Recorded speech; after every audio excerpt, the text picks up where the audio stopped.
देवता का गुण आ गया है, हम मनुष्य से देवत्व को प्राप्त कर सकते हैं। राजा दक्ष के भालो लागलो ना तार 60,000 पुत्रों के सन्यासी करे दिलो से नारद भगवान के श्राप दिलो, हे नारद তুমি যেখানে থাকলে সবাইকে সাধুই করে দেবে, তোমার এক জায়গায় বেশি দিন থাকা ভালো নয়। अब हम यहाँ रहेंगे 7 दिनों तक, अब मान लो 10 आदमी दीक्षा लेगा, देखा देखी देखना 100 आदमी ले लेगा यदि थोड़ा और ज्यादा दिन तक यहाँ रुक जाए। हो ही जाता है देखा देखी पाप और देखा देखी पुण्य, और ये धक्कम धुक्की चलती है। तो नारद जी बहुत जगह एक दिन टिक गए वहां दक्ष प्रजापति के यहाँ, तो दक्ष प्रजापति ने कहा आप ज्यादा दिन तक कहीं टिकेंगे ही नहीं, आप चलते ही रहेंगे। इसलिए नारद जी एक दिन से ज्यादा कहीं टिकते ही नहीं, 2 घड़ी तो कहीं स्थिर रहते हैं, इसलिए चलते रहते। राजा दक्ष ने श्राप दिया, फिर राजा दक्ष की 16 कन्या हुई, श्रद्धा मैत्री दया शांति तुष्टि पुष्टि क्रिया उन्नति बुद्धि वेदा तितिक्षा मूर्ति रस्य पत्नया नरः। इस प्रकार से 16 कन्या दक्ष प्रजापति का हुआ। पहले तो बेटा फिर बेटी ही उत्पन्न की। उस समय ना ছেলে চাইলে ছেলে হতো, মেয়ে চাইলে মেয়ে হতো, তার নিয়ম পালন করলে ঠিক হতো। এখন তো আমরা গর্ভদান সংস্কার আর অনেক সংস্কার 16 সংস্কার মধ্যে আমার মনে হয় 16 সংস্কার তো ছেড়েই দিই, এক দুটো সংস্কার মাত্র জানি, একটা বিয়ে संस्कार, उपनयन संस्कार और मृत्यु का, बस 2-4 ही जानते हैं। हमारे हिंदू धर्म में 16 संस्कार है। गर्भ धारण कैसे करना चाहिए, किस समय करना चाहिए, और फिर उसका पालन कैसे करना चाहिए, फिर जन्म से लेके मृत्यु तक बाद बाकी और भी जो है 15 संस्कार है। तो इस प्रकार दक्ष प्रजापति ने 16 कन्या उत्पन्न किया, तो 13 कन्या धर्म को विवाह दी, धर्म के साथ, और उसमें से एक कन्या का विवाह अग्नि के साथ किया, उसका नाम था स्वाहा। अग्नि की पत्नी का नाम क्या है? स्वाहा। इसलिए जब आहुति देते हैं द्रव्य यज्ञ में हम लोग क्या बोलते हैं? स्वाहा। अब पेट में भी भगवान है, यहाँ भी हवन कुंड है, और यहाँ जब हम भोजन करते हैं तो क्या करते हैं, क्या कहते हैं? आहा। ये लिखा नहीं है, ऐसे ही मजाक के लिए कि जब हम इस हवन कुंड में अन्न ब्रह्म की आहुति देते हैं तो आहा, और अग्नि में जब अग्निदेव को खिलाते हैं तो क्या बोल के? स्वाहा। और एक कन्या थी स्वधा, जिसका विवाह पितृगण से करवाया। पितृगण माने जाना पड़े गए पितौर जाके बोली पितृपक्ष, तो ऐसे पितृगण के साथ स्वधा। तो जब पितरों के लिए तर्पण करते हैं, अर्पण करते हैं कर्म कांड में, उस समय स्वधा क्या कहा जाता है? स्वधा। और देवत्व कार्य में स्वाहा। और इस प्रकार से जो सबसे छोटी बेटी थी वो थी सती, और सती का विवाह भोलेनाथ के साथ हुआ, शंकर भगवान के साथ हुआ। बोल दे उमापति महादेव की, उमापति महादेव की जय जय श्री राधे। अब देखो सती का विवाह दक्ष प्रजापति ने भोलेनाथ के साथ तो करवा दिया, पर दक्ष प्रजापति खुश नहीं थे, प्रसन्न नहीं थे। मायरा को मन दिए सुन रहे थे, एरपोरे आनंद ही आनंद देवो, भजन ही भजन आओ। इससे एक शिक्षा ले लो, यदि कोई अपना बेटा बेटी का शादी अपने बड़े बुजुर्ग के खिलाफ जाके करता है, बा कोनो छेले में যদি মা বাবার প্রতিকূলে গে সে যদি বিয়ে করে সে বিয়েতে কোনোদিন সুখ পাওয়া যায়। यही सती चरित्र है। सती भगवान को चाहती थी क्योंकि वो जन्म जन्मांतर भगवान शिव की ही थी। अर्धनारीश्वर का वही है कि सती, और वही सती आगे बनी पार्वती। तो सती तो जानती थी कि महादेव ही हमारे हैं पति, पर दक्ष प्रजापति नहीं चाहते थे कि सती का विवाह शंकर भगवान के साथ हो, भोलेनाथ के साथ। ये तो सती के जिद करने पर, आग्रह करने पर दक्ष प्रजापति ने करवा दिया, जा बेटी तू जान और तेरा काम जान। अब जब शादी करवा दिया तो एक दिन क्या हुआ, दक्ष प्रजापति को प्रजापति की पदवी मिली। राजा दक्ष को प्रजापति की पदवी मिली।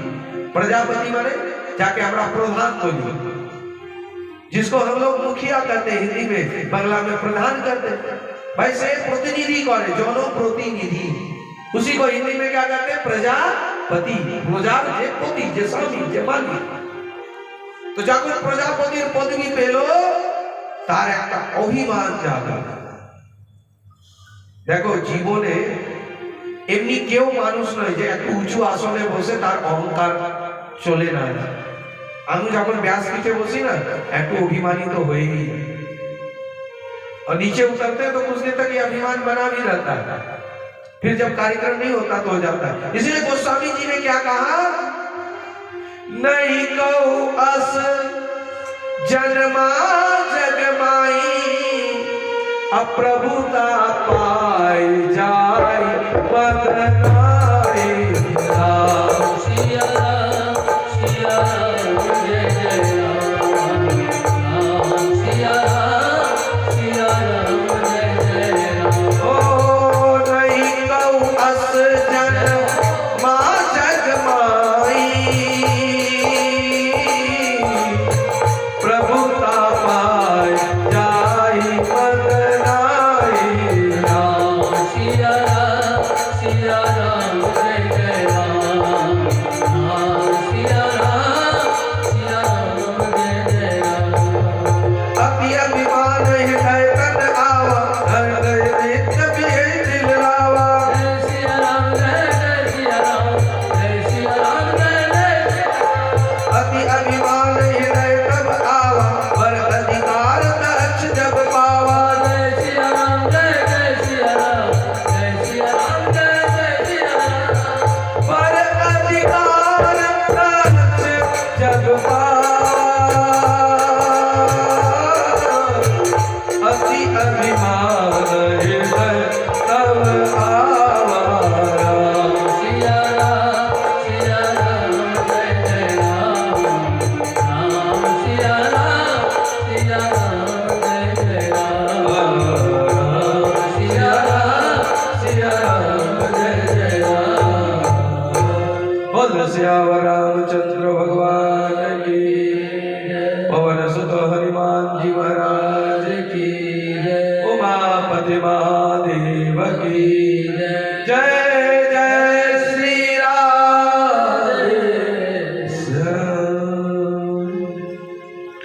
श्रूयतां ब्रह्म ऋषियो सहदेवास अगणया, साधूनां ब्रवतो वृतं न पृश्यं मत्सरण। जब दक्ष राजा को प्रजापति की पदवी मिली, अभिमान आया, और प्रजापति की पदवी मिलते ही एक सभा बुलाई, जहाँ जिसको कहते हैं विजय उत्सव, आनंद उत्सव, एक सभा मीटिंग बुलाई। अब जब प्रजापति की पदवी राजा दक्ष को मिली, सब आए, ब्रह्मा विष्णु, यहाँ तक कि शिव जी भी आए, सभी देवी देवता भी आए, सभी देवी देव आए और आ करके वहां विराजित हो गए। अब सभा में सबसे अंतिम में जो है दक्ष प्रजापति आए, और जैसे दक्ष प्रजापति आए तो सब उठ करके खड़े होकर के सम्मान किए, पर 3 लोग खड़े नहीं हुए। कौन? ब्रह्मा जी, विष्णु जी और शिव जी, ये तीनों खड़े नहीं हुए। और देखो जब कोई ऊंचे आसन पर बैठता है ना, तो जो ताली बजाता है, जो जयकारा लगाता है, उसको तो इग्नोर करता, कोई बात नहीं, ये तो हमारी तरफ है। पर जो ताली नहीं बजाता, जो जयकारा नहीं लगाता, जो चुपचाप बैठा रहता है, नजर उधर ही ज्यादा जाता है, लगता है ये मेरे समर्थन में नहीं है। तो दक्ष प्रजापति की नजर पहले 3 बैठे हुए देवों पर गए, तो कहा ये तो ब्रह्मा जी है, बैठे हैं तो कोई बात नहीं, ब्रह्मा जी तो मेरे पिताजी हैं, क्योंकि उन्हीं से हम उत्पन्न हुए। अब विष्णु जी बैठे तो कोई बात नहीं, वो मेरे दादाजी हैं, वो क्यों उठ के खड़े हो। पर ये जो भगवान शंकर है, जो अपने आप को देवों का देव महादेव कहता है, है तो मेरा दामाद, मेरा जमाई, ये क्यों नहीं उठ करके खड़ा हुआ? गुस्सा आ गया, क्रोध आ गया दक्ष प्रजापति को, और आते ही कहने लगा, सूर्यताम ब्रह्म ऋषियों वह से देवास अग्नया। हे ब्रह्म ऋषियों, सभी कान खोल करके सुनो। अध्यक्ष बाद में बोलता है, पहले और लोग बोलते हैं। आज सबको लगा क्या बात हो गई, अरे अध्यक्ष इस तरह से बोलने लगे उठ के खड़ा होकर के। तब कहा, अरे इधर उधर क्या देखते हो, ये भोलेनाथ को देखो। अयम त्रिलोक पालना यश शत्रु निरपत्रपः सन्मरमी पंथनेन संस्तप्पेन दूषिता। अयम त्रिलोक पालना यशस्नो निरपत्रपः। अरे यहाँ और हम किसी को नहीं कर रहे, वो जो देखो चुपचाप पीछे बैठा हुआ है आंख बंद करके। अरे ये यशस्न निरपत्रपः कहां से आ गया? देखो सज्जनों की सभा में एक भी दुष्ट व्यक्ति आ जाए तो पूरी सभा को ही भंग कर देता है, फीका कर देता है। अभी यहाँ ही कोई यदि पी करके आ जाए तो सभा में वो रंग में भंग डालेगा कि नहीं डालेगा? तो सभा को बिगाड़ने के लिए एक आदमी काफी है। जैसे सड़ा आलू एक बोरी में आ जाए तो पूरा आलू को खराब करने के लिए वो काफी है। उसी तरह से समाज में एक कुत्सित, अत्याचारी, अनाचारी, व्यभिचारी व्यक्ति पूरे समाज को परेशान करने के लिए काफी है। दक्ष प्रजापति कह रहा है, सज्जनों की सभा में ऐसे दुर्जन को नहीं बुलाना चाहिए। तब कुछ संत कहने लगे, यदि इतना ही दुर्जन है तो अपनी बेटी का शादी इससे क्यों कराया? कहा, अरे वो तो हम नहीं चाहते थे, मेरी बेटी देखो कितनी सुकुमारी, और ये देखो कहा जंगल में एकदम से शमशान में जाकर के धुनी रमा करके रहने वाला। मेरी बेटी कितनी तेल फुलेल और न जाने सुगंधित द्रव्य लगाती है, और ये जो है शमशान का राख लपेट रहा है। भोले बाबा कहते सबको एक दिन यही आना है, शमशान में ही आना है, चाहे दुनिया में जितना भी घूम लो। और भोले बाबा कहते हैं, तुम शरण न आओ ये कब तक, तुम शरण न आओ ये कब तक, तुम शरण न आओ ये कब तक, तुम शरण न आओ ये कब तक। देखना यही है इस जग में, तुम चैन मनाओ ये कब तक। देखना यही है इस जग में, तुम चैन मनाओ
अंतिम में सबको भगवान के ही शरण आना है। हाँ, थोड़ा टेढ़ा मेढ़ा जितना संसार में चल लीजिए, जैसे सांप बाहर बहुत टेढ़ा मेढ़ा चलता है, पर जब दिल में घुसना होता है अपने घर में या रहने के लिए, तब उसको सीधा होना ही पड़ता है। बिना सीधा हुए कोई उपाय है ही नहीं। उसी तरह से हमको शांति चाहिए, मुक्ति चाहिए, भक्ति चाहिए, तो हमको सीधा सरल होना ही पड़ेगा, उसके बिना उपाय नहीं है। एक पिताजी अपने बेटे का शादी कराना चाहता था। अब बेटा गलत लड़की के चक्कर में फंस गया, तो पिताजी कहता था बेटा उस लड़की को छोड़ दे, तुझे उससे भी अच्छी गुणकारी सर्व गुण संपन्न अच्छी लड़की से कराता है, उस लड़की को छोड़ दो। बेटा ने कहा जब तक अच्छी लड़की से नहीं कराओगे तब तक हम इसको नहीं छोड़ेंगे। पिताजी कहने लगे बेटा जब तक इसको नहीं छोड़ेगा तब तक अच्छी कहां से मिलेगी? अरे जब तक दुर्गुण और दोष का त्याग नहीं करेंगे तब तक शांति कहां से मिलेगी? और कई लोग कहते ना आगे भगवान देखा देवे तबेई आमी भगवान के मानबो, ना हले आमी ईश्वर के मानबो ना, भगवान के आमी जानी ना मानबो।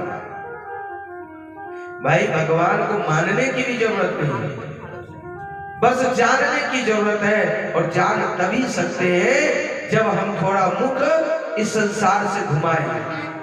अब पीठ के तरफ सूरज है तो कहेंगे सूरजो कोई थोड़ी दिखाई पड़ेगा, बस मुंह जो है सूरज की तरफ करने की जरूरत है तो हमको सूर्य दिखाई पड़ने लगता है।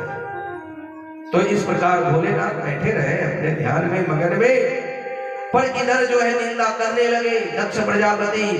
अरे ये जटाजूट न जाने बागंबर लपेटे रहता है, मेरी बेटी तो कितना सुंदर कपड़े पहनता है, कितना अच्छी अच्छी गहने पहनती है, और ये देखो गले में कैसे सांप की माला लटकाए रहता है, भुजगेंद्र हारम।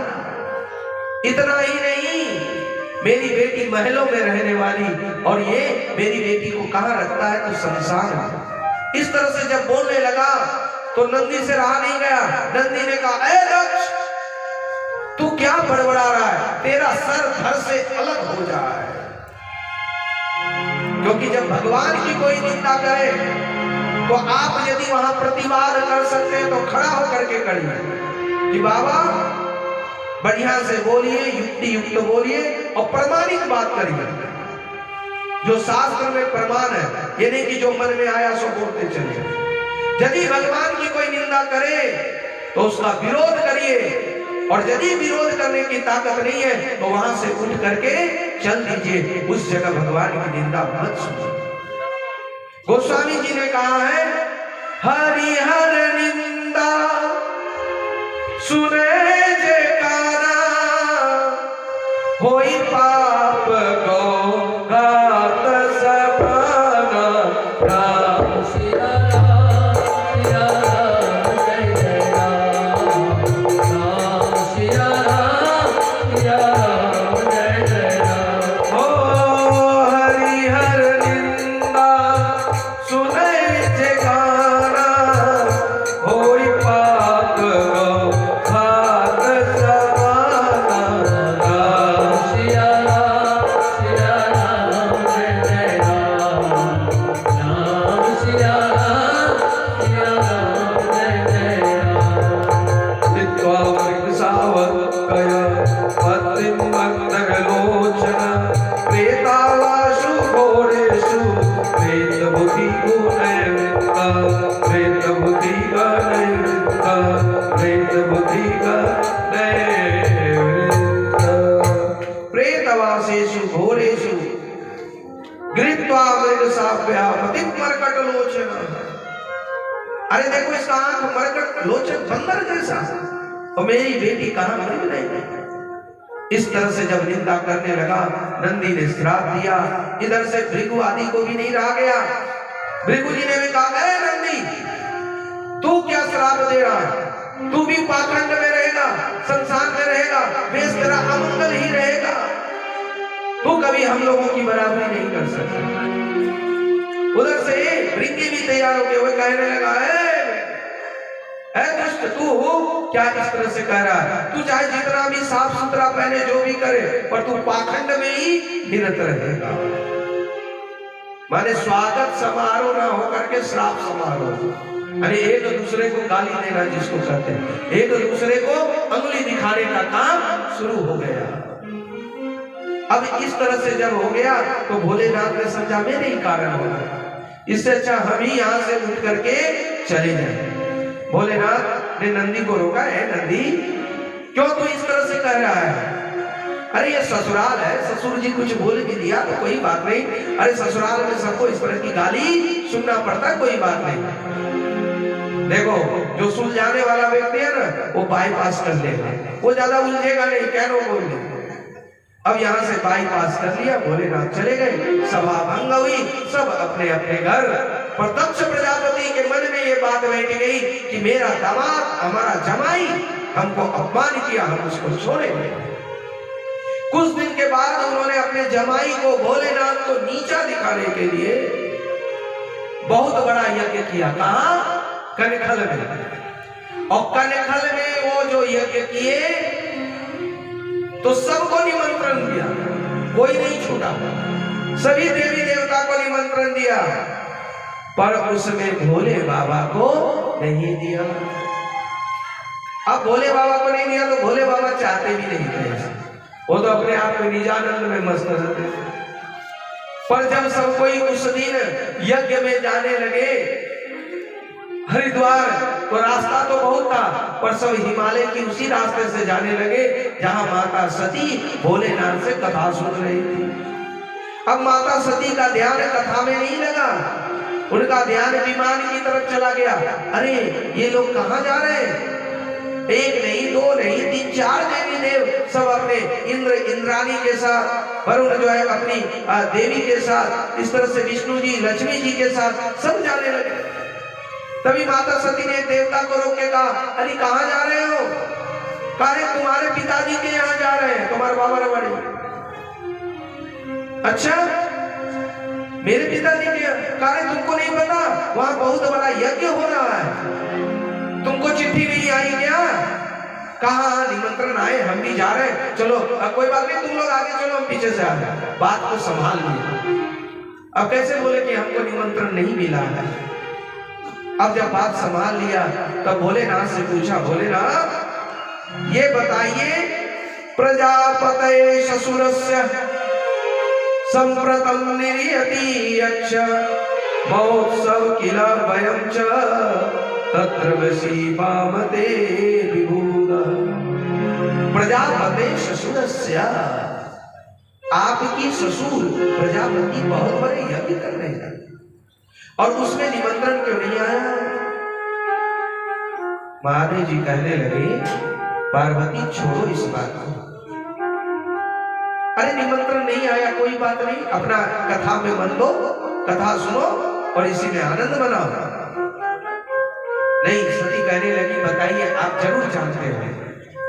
जब बहुत जिद किए तब जाकर के भोलेनाथ ने सारी बात बताई। तो कहा हमारे पिताजी की थोड़ी गलतियों की कुछ आपसे भी हो गई होगी। अरे हमसे कोई गलती नहीं हुई, हम तो अनजाने में आंख बंद करके बैठे थे, हम उठ करके खड़े नहीं हुए, इसलिए वो नाराज हो गए। कहा कोई बात नहीं, देखिए 4 जगह बिना निमंत्रण का भी जाना चाहिए। कहां कहां? यदि माता पिता बेटे से नाराज हो जाए या बेटी से और निमंत्रण न दे तो भी जाना चाहिए। माँ पिताजी से क्या दुश्मनी? यदि गुरु शिष्य से नाराज हो जाए और कोई यज्ञ हो, अनुष्ठान हो, निमंत्रण न भी दे तो शिष्य को जाना चाहिए। यदि हमारा पड़ोसी किसी कारण से नाराज हो जाए नहीं बुलाए तो भी चल जाना चाहिए। मित्र भी यदि नाराज हो जाए, न बुलाए तो अपने दोस्त के यहाँ भी चले जाना चाहिए। 4 जगह बिना निमंत्रण का भी जाना चाहिए। और एक जगह और है, वो जगह है जहाँ कथा हो, कीर्तन हो, सत्संग हो, भजन हो, वहां भी बिना निमंत्रण का जाना चाहिए। क्या बात है, तो बोले ना अभी तो जानी ना, इस तरह का बहाना नहीं बनाना चाहिए। चाहे कोई भी कथा करवाए, पर कथा तो भगवान का ही है, तो वहां पर बिना निमंत्रण का भी जाना चाहिए। बोल प्रेम से वृंदावन बिहारी लाल की जय जय श्री राधे।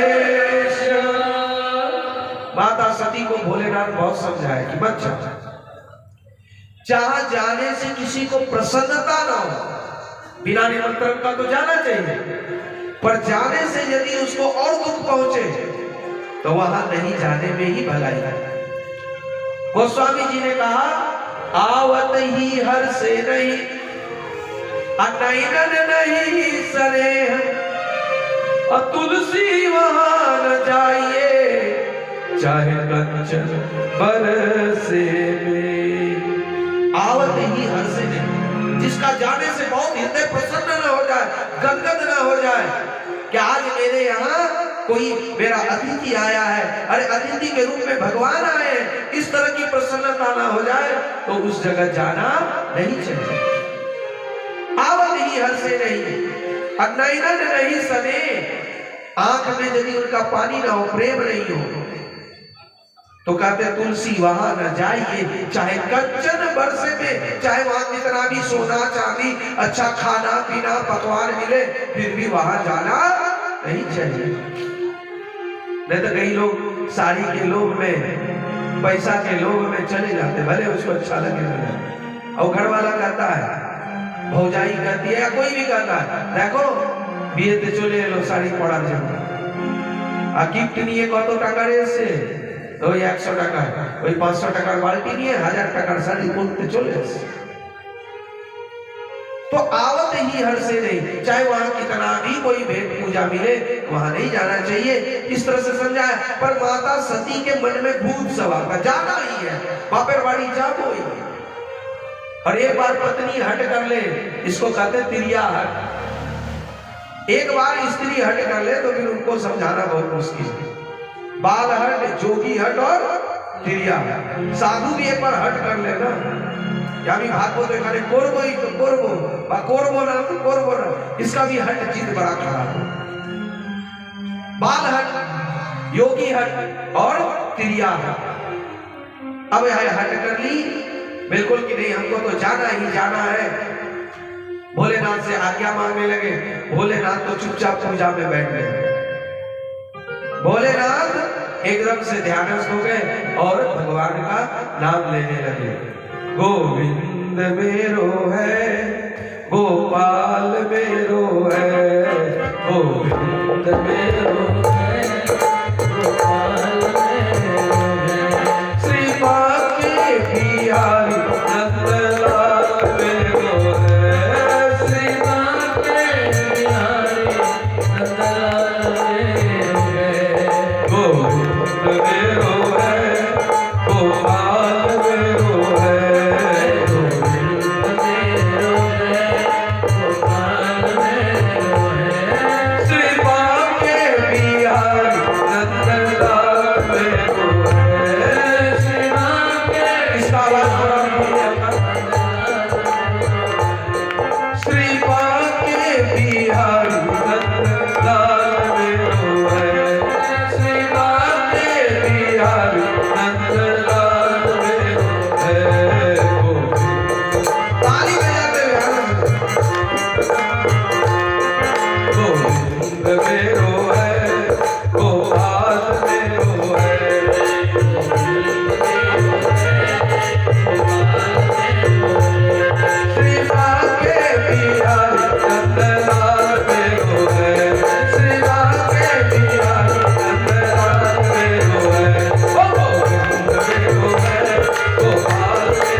कन्हैया क्या बोले? अभी झांकी नहीं लाना, झांकी जो है पूरा 1 घंटा बाद आएगा, 9:30। अच्छा दान करेगा भाई, दान कीजिएगा। ये धोती लेके जा रहे हैं, कुछ बचा के भी रखिएगा, हम लोग दान पेटी में डालिए। सामने दान पेटी रखा है तो इनको भी दान दीजिएगा, हमको भी दीजिएगा, और हमारे जो यहाँ पर बैठे हैं हमारे देवेंद्र बाबू